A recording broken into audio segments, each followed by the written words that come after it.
Welcome. I'm Pamela Rickia from livingjoyfully.ca, and today I'm here with Erika Ellis. Hi, Erika. Hi. Now, Erika was on the podcast earlier this year with Tracy, and they were talking about their unschooling book club, which I had a lot of fun with. She's also dug deeply into the topic of self-care, which is a valuable tool on the unschooling journey. So I'm really excited to chat with her about her experience. So I'm super excited too. Yay. I think this is going to be a lot of fun. I'm looking forward to it. So to get us started, Erika, can you share with us just a bit about you and your family? Get everybody centered. Sure. So I live in Miami with my husband, Josh, and we have 2 kids. Oliver is 10 and Maya is 8. And I consider them to have been always unschooled, though I myself as an unschooling parent went through a long process of deschooling. So my kids, I think, were always unschoolers. I was kind of a gradual unschooler, but we got there before school age. My husband is a college professor. We met in film school, and so he teaches filmmaking now. I've had lots of different jobs in the past. The most recent, like right before Oliver was born, I was teaching high school science. And now I just spend time with my kids. I sometimes am arranging homeschooling activities, sometimes just going to things other moms have planned. I also do some transcription work on the side, which I really love, and it's a lot of fun.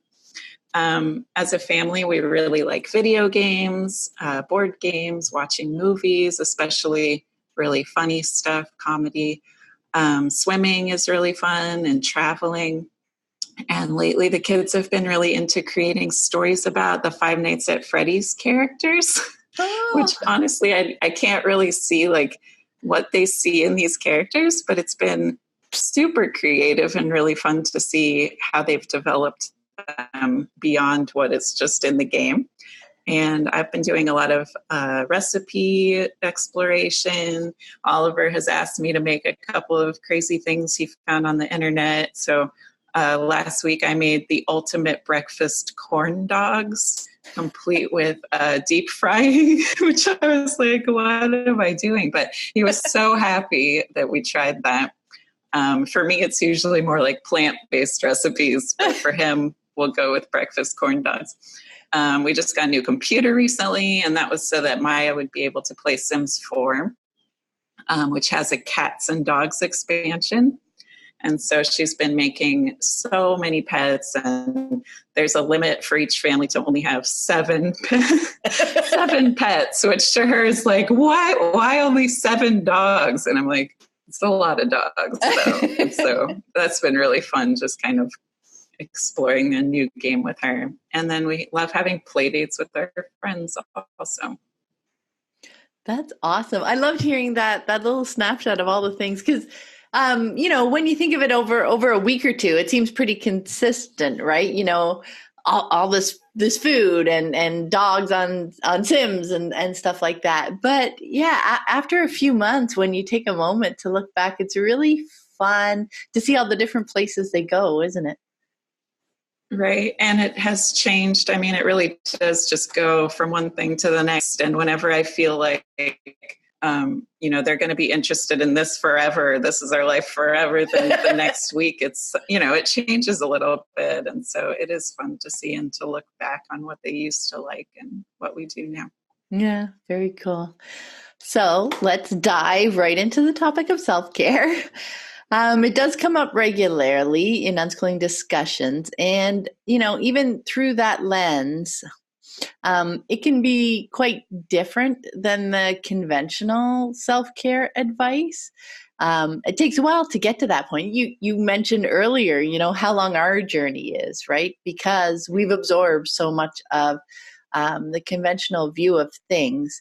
And it's not about, for me anyway, the journey isn't about tossing all the conventional. It's like, oh, you're conventional. That's what everybody else does. So I'm not going to do that. That's not the point at all when we talk about that. But it is about questioning it, right? It's about thinking about it and saying, hey, does that work for me? Does that make sense? How is it for us, for my kids, et cetera, et cetera?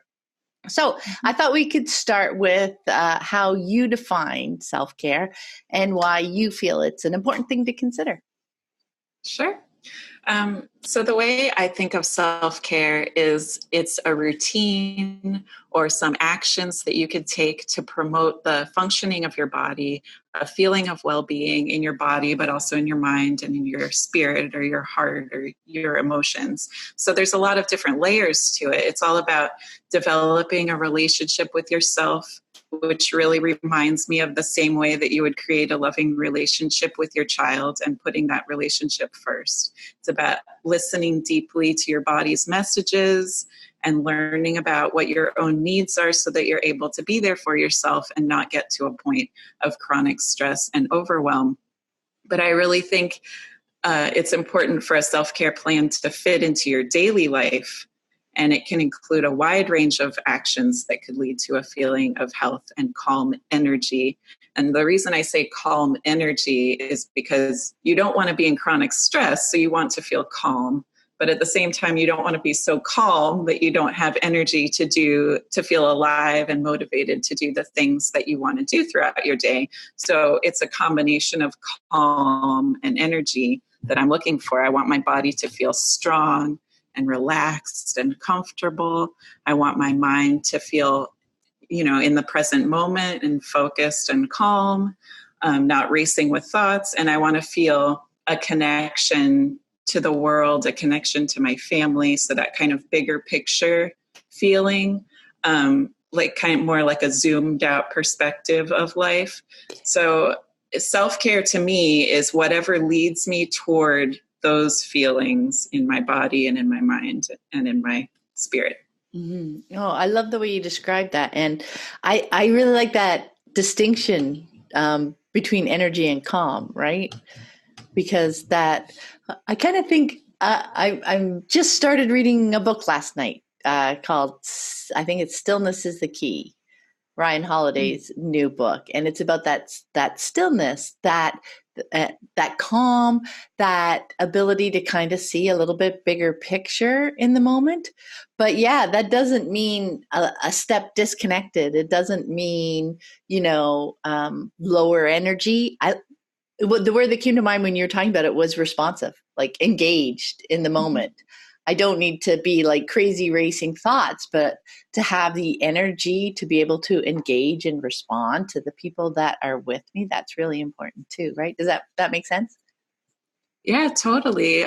Being able to respond instead of just having so much going on inside that you just react in a way that doesn't help anybody. So yeah, I think staying calm helps you have that grounding to be able to just do your life in a way that feels good. Yeah, yeah. And that leads nicely to the next thing we wanted to talk about, which was mindset, right? Because that is I think it's a really essential part of self-care. It's a lot of the self-care work day to day that I do as well is really in that mindset piece. Was there a shift that you found valuable as you tried to weave your unschooling lives and self-care together? Yeah, definitely. I think my mindset has evolved in so many different ways through unschooling and deschooling. One really big shift, I think, was against the cultural message that we get of needing to escape from our children in order to take care of ourselves. So I think it could be a really hard mindset to change because there's, a lot of our cultures is giving us that message of mommy needs a break or mommy needs a vacation or, even the little things of like a mini version of like, coffee. I have to escape with my coffee or like, is it wine o'clock yet or whatever, these ideas of needing something in order to escape from our life with our kids. But if you're choosing a life of unschooling and really choosing to spend so much time with your kids, then self-care really has to be a part of that too. It needs to be a part of daily life with your children. Otherwise, there will be no way for it to have enough of an impact just to get away every once in a while.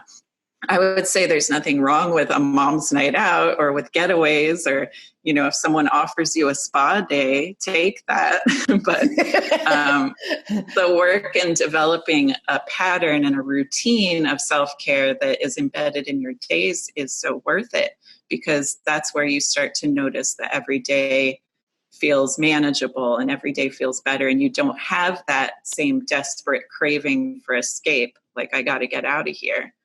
Another mindset shift that I loved was stopping from seeing things as I have to do this to I'm choosing to do this, which I know you've talked about this a lot. Or even, as far as I get to do this, right? Like having to do dishes versus choosing to do the dishes because I know that the feeling of having a clean kitchen is going to be so great for me and help me feel less overwhelmed. Or, I'm preparing foods for different people in my family. That's a lot of work. But if I can look at preparing something for myself that is really nourishing and makes me feel good, and so I can choose to see that as a choice I make in order to take care of myself. And I feel like that mindset is huge. Oh, the escape piece, I think, is a really great just clue that we can use for ourselves to notice when something's getting out. Because when things tumble, right? When we get into our day, or things are feeling a little bit off kilter, that's often because got to do this and this and this and this and this, right? And it's hard sometimes to grab yourself for a moment just to become aware of how you're feeling when you feel like you're getting pulled all over the place. So yeah, I think that feeling of needing to escape is a great clue, just to take a moment to check in with yourself, right? And see what's going on. But again, that is one of the big pieces of conventional wisdom around self-care, right? Is that it needs to be done alone. Right? You need to go off to be able to do that. And that was one of the big mindset shifts for me too, a number of years ago now, but still it was huge when I realized I could do little things like prepare the food that I like, or whatever it is. Once I realized that I didn't have to be by myself to take care of myself that way. Right. Mm-hmm. All of a sudden, when I started looking for things that I could do, that would make me smile. I realized there were so many things I could do that I didn't have to escape to accomplish, and just to have a smile in my day, just to feel a little boost of energy, whatever it is that I felt that I was missing. It was amazing how I could get that with other people around, right? That's a big surprise at first, isn't it? I think so. Yeah. Everybody's always like, I need a day off, or mommies never get a day off, or, that kind of thing. And it's true. And if you think about it like that, it could be really depressing and make you feel super stuck. But if you just think of it the way you were suggesting at some point, of that it's all your life, like all these parts of yourself are you. And so you can take care of you with all of this going on. So yeah. And that's not to, like you said, if you've got a spa day or an opportunity, that is in no way meant to make anybody feel guilty about doing that stuff. Those are choices too and everything, but you don't have to wait. The wait, it's like, right. Oh, I need one. That's the hard part. That's what makes us miss, I'm looking forward to something 3 weeks from now. So I just keep wishing for that thing to come, and I kind of lose those 3 weeks in anticipation, right? Exactly. Yeah. Mm-hmm. So you don't have to get stuck in that. Right. Yeah. And the other thing I like, and I love that you brought up that have to, choose to kind of thing, because once you've released that pressure, maybe it is, for I need to be by myself for this, then when you'd really like to go out and have coffee or wine or a mom's night out or whatever, you want it for itself, and you I always feel like you can explain it better. You're not explaining it to your spouse, your partner, your kids as I need to get away from you so that I Mhm. can go spend time because I spend so much time with you. I need to go do this. No, you can just share the fun of it. I'm really looking forward to seeing my friends for a while, like you look forward to your friends and etc. You can come at it not from that negative place, but you can share your excitement in being able to do it. You know what I mean? It's like night Right. and That day, makes even sense. though it's the same thing. You're going out for coffee or whatever, but it's coming from such a nicer and more real. Is that a good way to put it? Like you've gotten to the point where you understand why you're choosing that, right? So that you Right. can share Mhm. your excitement with other people versus just like, oh, I need some space. I need time to myself or whatever. It's just a whole different kind of conversation with your family, isn't it? Yeah, yeah, and the connection that you have with your family then is more protected as well. Where if you keep sending the message that you need to escape in order to feel good, then your family will get that message and they'll be like, "Oh, what's something special we could do for mommy? It's leave." Which is not really the message that I would want to give. It's happened in the past, in moments when I felt really overwhelmed and just wanted peace and quiet, it has happened. But then I realized like that's not the relationship that I want to have, where the best thing they can give me is to go away from me. Oh, that's great. I've never heard it put in those terms exactly before. That really brings it home, doesn't it? And there's nothing wrong with finding yourself in a moment where you need a little bit of quiet, right?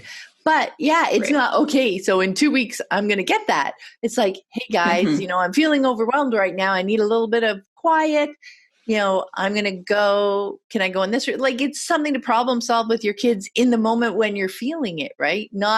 Right. Not taking this and being martyrly about it for the next 2 weeks until you finally get that chance, right? Right. Yeah. It won't be enough. No, that's right. That's right.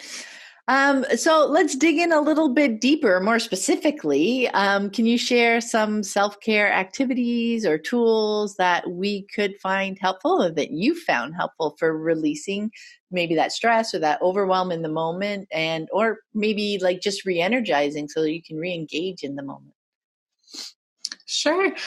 I was thinking maybe I would start by talking about the stress response and how that happens, Mm-hmm. the chronic stress situation that's so common these days. So basically, our bodies have two different aspects of our nervous system that helps us with survival, and it's really amazing. So we have one mode that's called sympathetic nervous system, which is meant to respond to a threat in the environment. So it's like that feeling of fight or flight, or some people say fight, flight, freeze, or submit.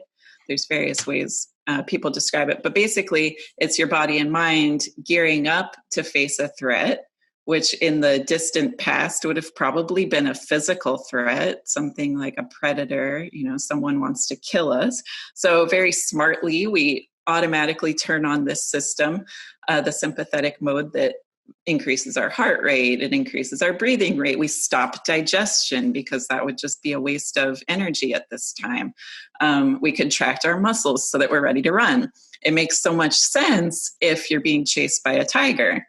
You can escape. Mm-hmm. And once you've escaped, your breathing rate can slow down, your heart can slow down, your thinking brain can turn back on, your digestion can come back on, your muscles can relax. So that's called the parasympathetic nervous system.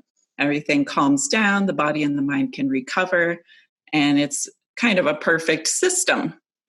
But in the modern world, we're not talking about physical dangers coming at us.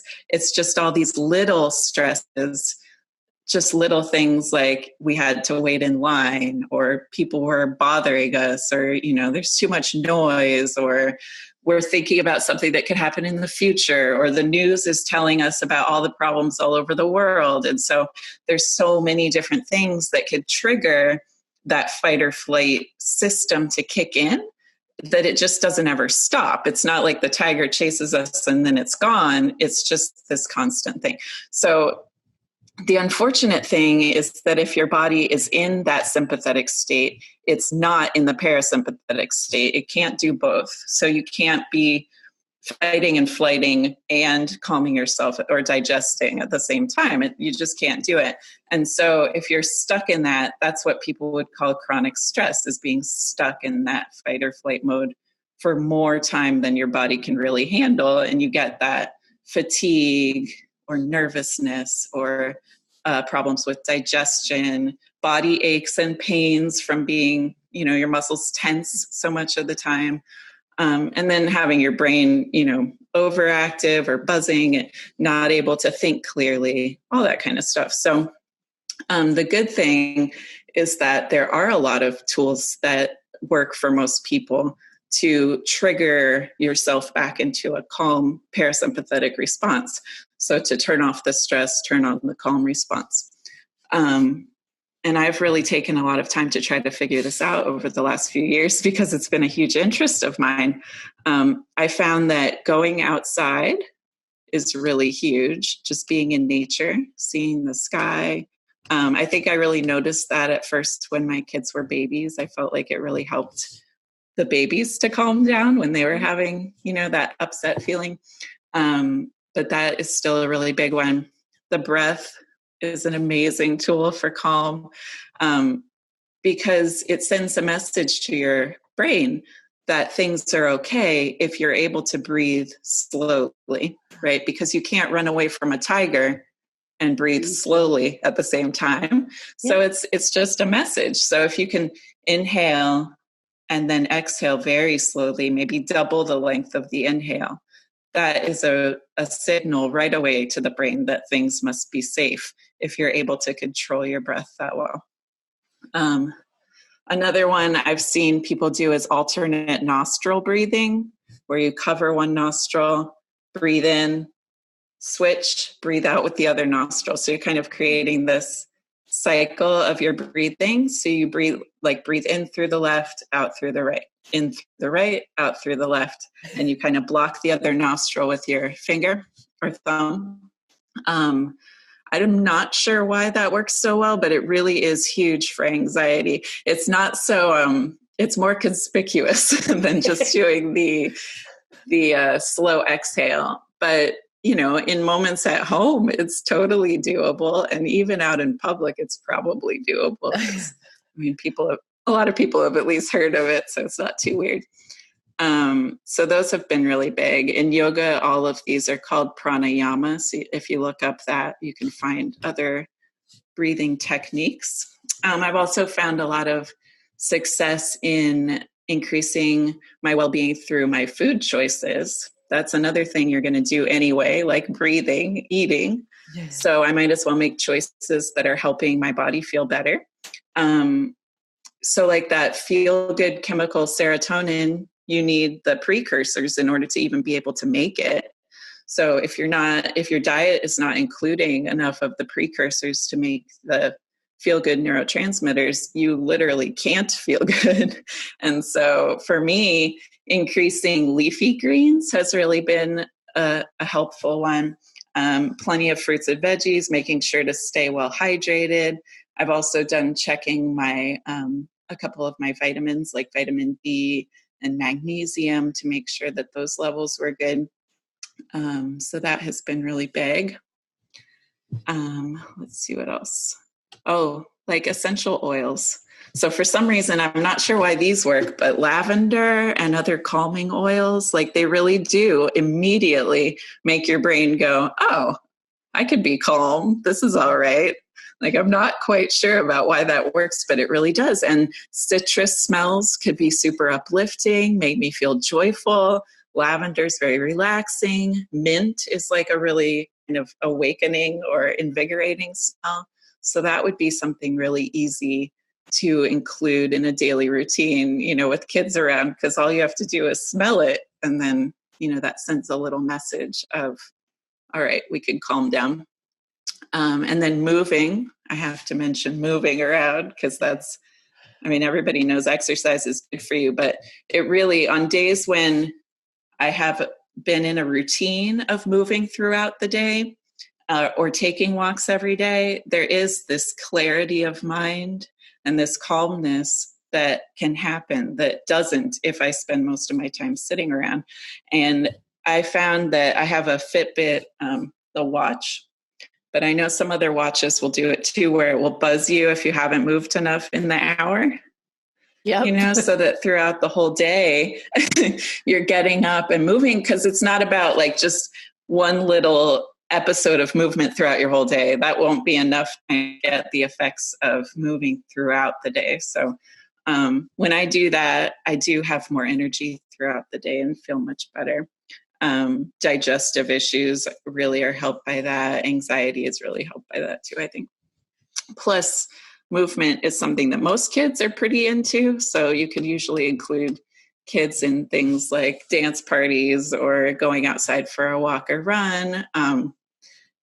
Even if they don't want to dance with me, I think it's worth doing the random dance parties. It's a little bit entertaining for everyone. So either they're doing it too, or they're just looking at me like I'm crazy, but it's maybe an entertainment for them, for me to do that. No, I think that one thing. Yeah, go ahead. Yeah, go. Oh, I didn't want you to lose your list, but that was a great point that I just wanted to emphasize, is that, it's not that we need our kids to do these things with us, right? It's not that, right. This is good for me, therefore it's good for everybody, therefore they need to come out on a walk with me every day.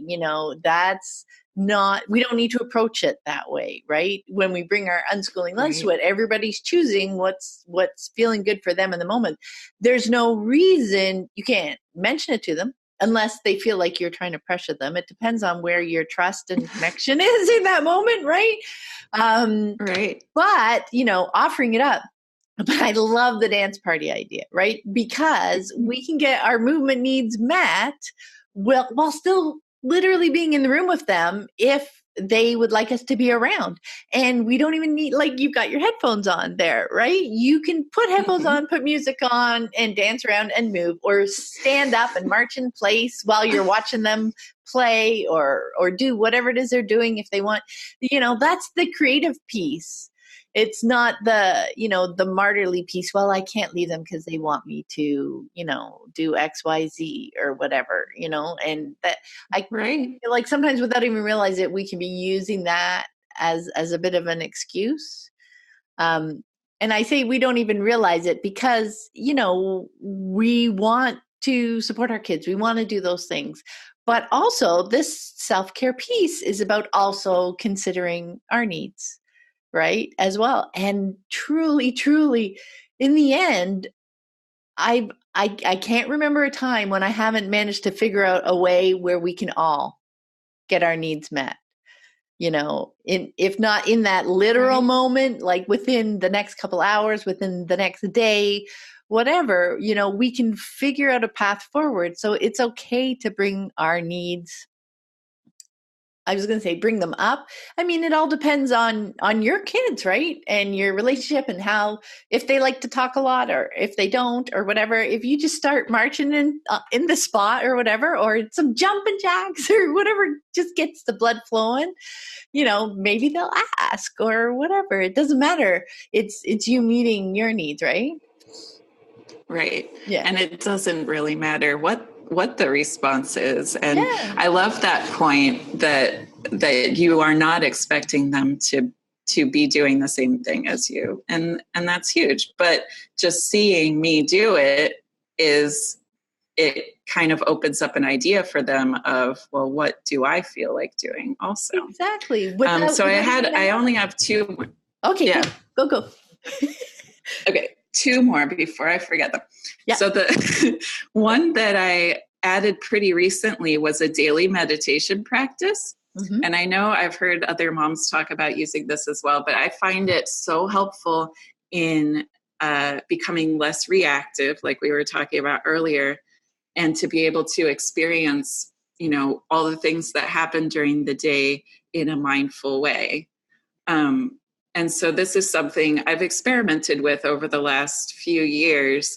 and there's a bunch of apps that I've tried. And I would say that everything I've tried, I've learned something from it. So I feel like it's worth just kind of, going out there and trying it out. But right now, I feel like that's one of the most exciting parts of my self-care, because I just feel like I'm learning so much. And the more that I learn, the more that I love it, and the more that I kind of look forward to doing that every day.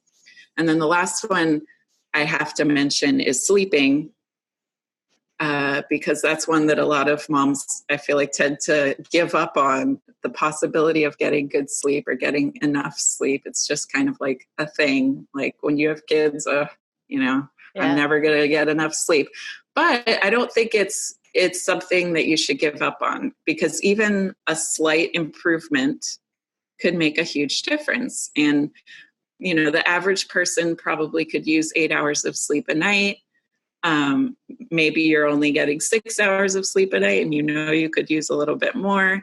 But then at night, it's like nice and cozy and quiet. Maybe I'll just watch some more shows, or maybe I'll play my Connect 3 game a little bit more, or maybe, scroll through Instagram, and the time can just go away while you are making a choice to do that. This is me too. I'm talking to myself here. I've done this as well. But figuring out, well, how much sleep really does make me feel good, which for me is probably about 9 hours, and then try to figure out, well, what would I need to do to make that happen? And, putting my best effort towards that, making that a priority, rather than just figuring it's too hard to do better and giving up on it. Mm-hmm. Yeah, I know. I focused on the sleep thing, as in, I've been getting up early. But I worked backwards to see, and I've been, for the last year or so, I've been going to bed a good hour and a half before I used to. And then even when I had younger kids, it was okay. I would go lie down with them and I would go to sleep. Like for a few years, it didn't matter where I slept, whether when we were playing musical beds, or whether they were in with us, or wherever it was, or, if it was a couch, I would get my sleep that way. It's like, okay, I'll just sleep here. And whenever I wake up, I can move wherever else I need to go or whatever. So yeah, I really like that. Just playing with sleep, I guess, is a way, because, that's another thing that I'm not so good at, is trying to give myself rules, because then it takes the choice out of my hand. Okay, yeah, I know I chose to say I want to be in bed by such and such a time, but, I almost resist my own kind of rules that way. But I can have a little reminder that says, hey, do you want to start getting ready for bed? Maybe a little alarmy thing that goes off and that says, hey, you want to get ready for bed now, or whatever. Because then I remember it's my choice, and I remember why I'm wanting to make that choice. And it's like, oh, I get to. Remember, you were talking about that before. You get beyond the have to, choose to. I get to start, look, I can do that now, right? So it really changes over time, but it's fun to play with. See how can I make this work for me? And this goes for all of the tools, right? How might I be able to make this work for me now? I love that you mentioned breathing. I think all of... Yeah, go ahead. Mention what? Oh, breathing, because I mentioned to you before the call too that I had been doing some big breaths, like, because today has been a busy day. Right. And I was starting to feel overwhelmed in a few moments. So like that deep breath and that explanation that your body can't be in that fight or flight response and breathing slowly, that made so much sense to me. I really love that. And the essential oils thing, I have so many pieces. Because you know what I did a few months ago? I picked up like a bracelet that has like the little beads to put essential oils in, so that you can just grab a quick breath. And Mhm. when Lissy was home over Christmas, she was going through a bit of a challenging time too. And I picked her up a bracelet and bought her, a little essential oil mix, and she loved it. And, it's just, again, when we were saying, like, in the moment, if you can notice for a second, you can take that deep breath, you can take a little sniff, because then it doesn't feel like, oh, then I got to go get the diffuser and I got to go do this, like all the different things. If we can make it as easy as we can for ourselves in the moment, like when we have some time, think about it and set ourselves up, because when you're in a stressful moment, you don't have that time to do the setup, right? You're like, Mhm. you're here and Right. you want to quickly get down. So if you have to do a bunch of things until to set yourself up for it, it's so much more challenging in the moment. But the more you can organize and like go searching through some meditation apps, so that when you want, okay, I would like to take a couple of minutes, you know what to press, or where you might want to go sit, or any of those things, to have all that prepared for yourself. Like, that's, for me, that's a big part of the self-care too, is in a calm time, like we talk about with our kids, right? To talk through things in a calm time and make a plan for the stressful time. It's the same thing for me with that self-care Right. piece, is in a relaxed moment when I've got an opportunity to do that, to think about, what might I like to try? What might I like to play with next time I'm hitting a wall? And to have that all set up for myself, so that it's like, oh, this is one of those chances. And then I can go right to whatever it was, whether it's trying that essential oil or trying that 2 minutes of meditation. Like, because it doesn't need to be a long piece of time, does it? That's kind of No. one of the points that you were making, is that these can be like a few deep breaths, try that alternate nostril breathing. Oh, you got to try it. Got Yeah, it's great. Yeah, yeah, I but mean, that unless you have nasal congestion, suggestion. it's not so great. As you're talking, all these little other ideas are popping in my mind, and you're right. Like, having the attitude of play, that's what it's all about with all of these, because it's all kind of experimenting and trying different things.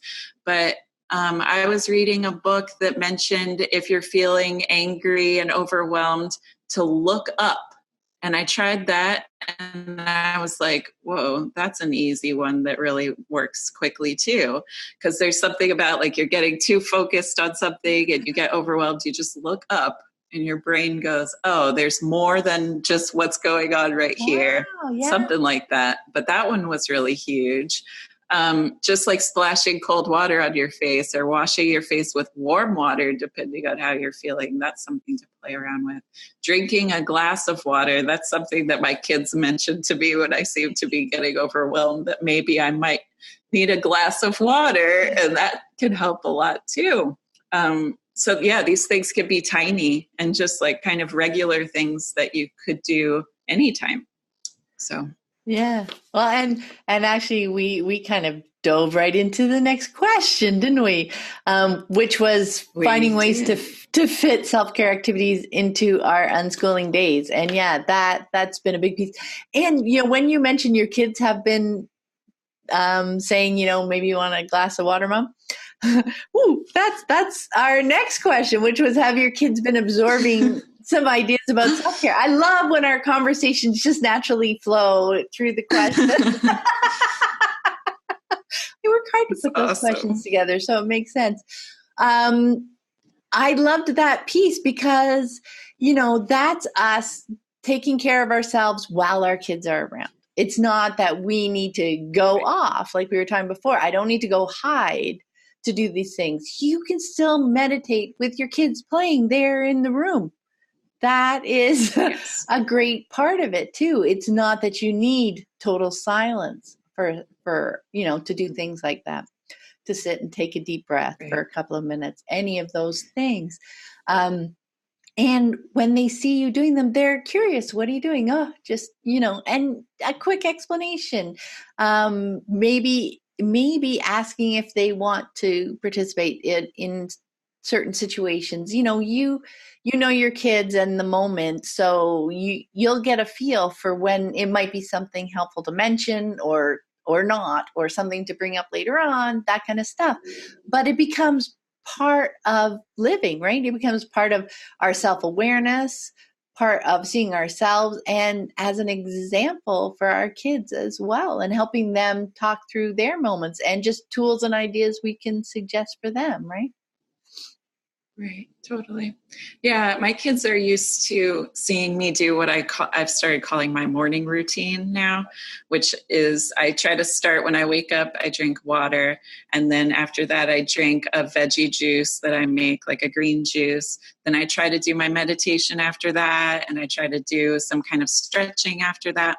But the funny thing is that sometimes I'll tell my husband, like, I'm doing my morning routine now, and it's like 4 or 5 p.m., but it's just because I didn't get to it yet. I have to be super flexible about when it happens, because if we're going out or if I need to make them breakfast or whatever, maybe I didn't get to it, but it's still important to me. And so I still will do the meditation at some point. I still am calling it my morning routine because everyone knows what I mean. But since they see me doing that on a regular basis, they know that it doesn't take that long. They kind of know what to expect. They know that they could interrupt me if they really need something, or sometimes they ask me to take a break and, help them and come back for it. But it doesn't, either way, it's fine with me because I can always press pause. I can always come back to it. I can go back and forth between the two. But the more consistent I am about doing it, the more it makes sense to them. It doesn't surprise them. So I'm not thinking about my self-care activities as being more important than the things that they need in that moment. But I also am not thinking of it as being less important. We're just all choosing things to meet our needs. And I feel like maybe it was Anna Brown who said there's plenty of time was one of her mantras to calm herself down. There's enough time, plenty of time. Don't have to worry about that. So that's something I think about a lot, when I feel like you're not letting me meditate. It's like we have the whole day, like I could get to it later and it's okay. And there's plenty of time. Yeah. And then it flows, right? It flows through your day. Right. Totally.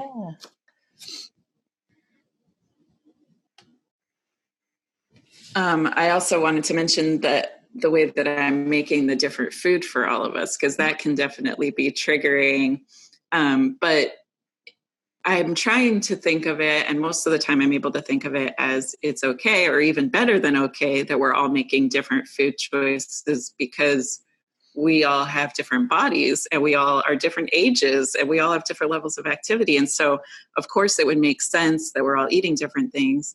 So cooking things for me, I just am thinking of as a wonderful way to take care of myself. And on days when it feels like a lot, I could keep it simple. Or maybe if Josh is home and we have more time together, we could cook something more elaborate then, or maybe even cook something over the weekend that I could keep in the fridge to have during the week, something that really makes me feel good.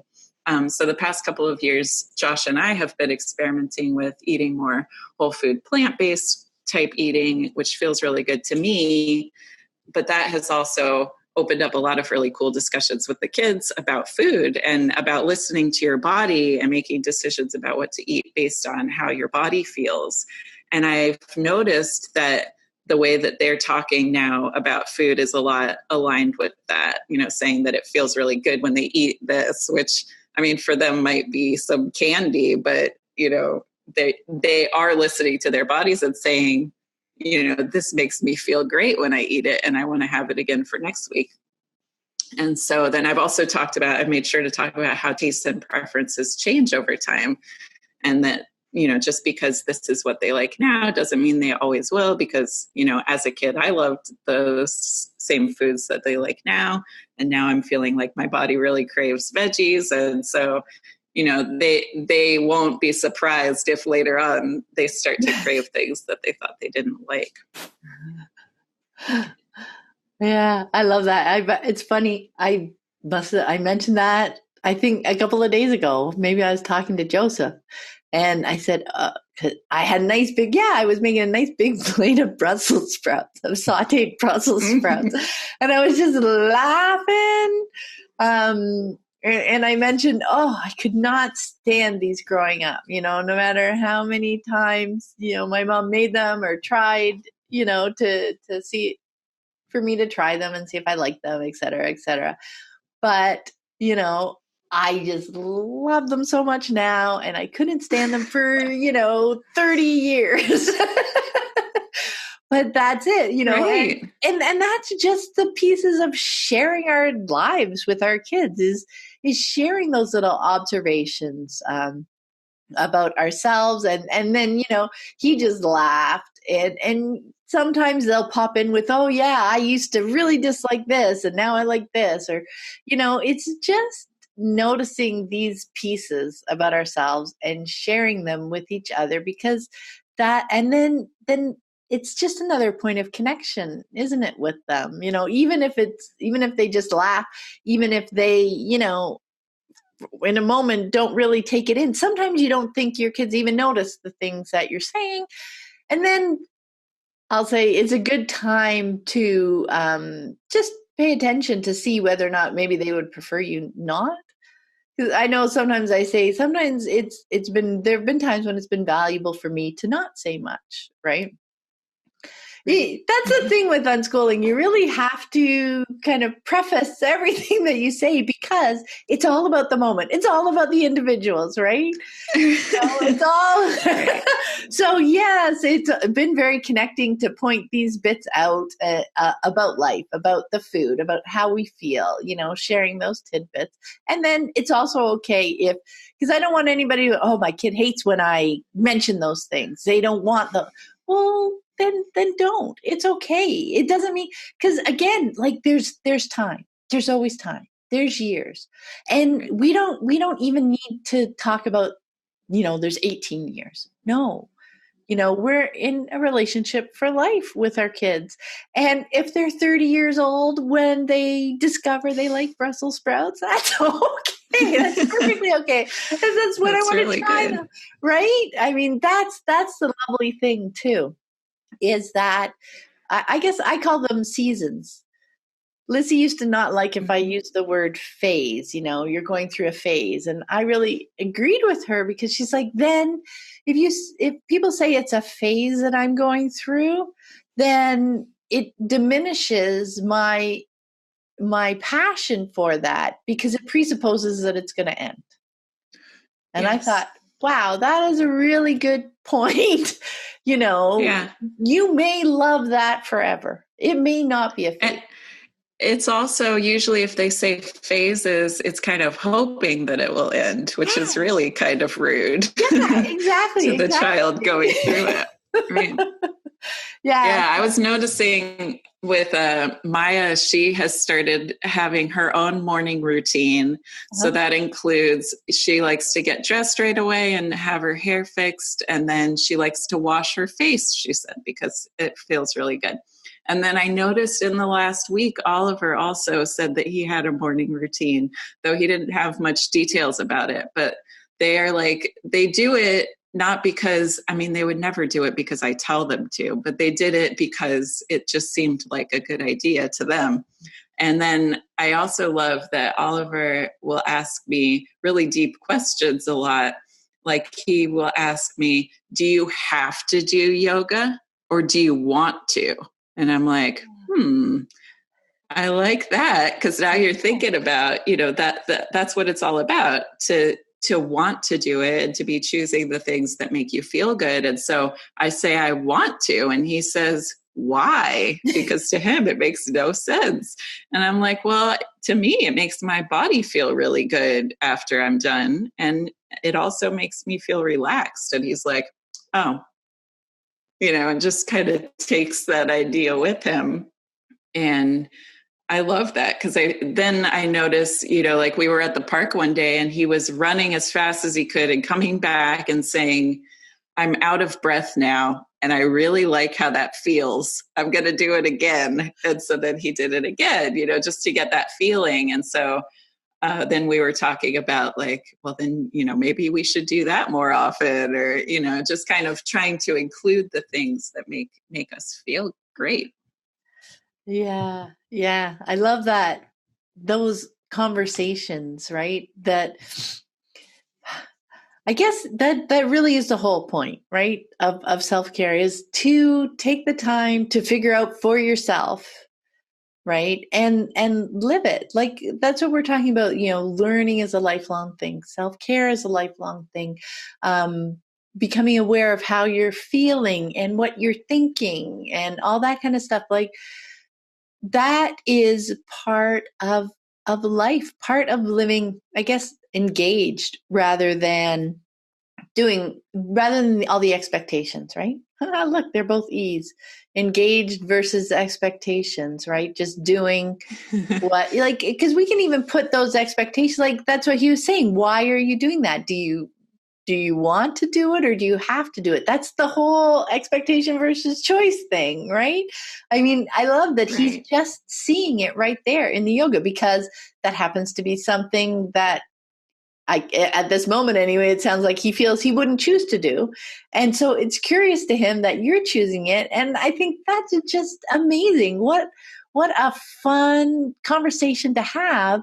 And there's no expectation of the things that we're choosing, that they should be choosing something or an equivalent or whatever. It's that we're thinking about things and making choices. End of story, right?